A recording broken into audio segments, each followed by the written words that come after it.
Okay, my tip is how to make a belt loop that will hold your ribbon sashes or your fabric sashes in place on your projects.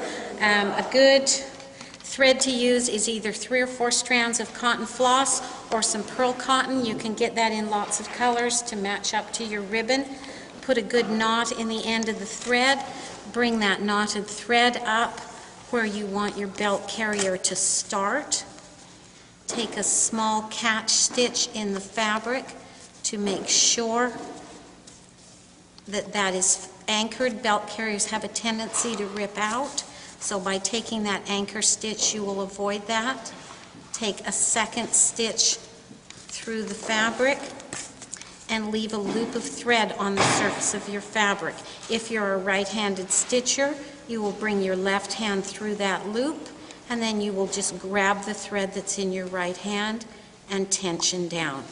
So through the loop, grab the thread, tension it down. You're essentially doing a little crochet stitch here in your hand.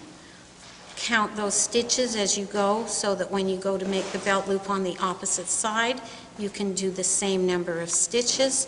To end this, you bring the needle back through the loop, pull on it, it will knot itself off, bring that up, drop it through to the back of your work where you want the top of the belt loop to be positioned, and take 2 catch stitches and knot it off on the back of the work.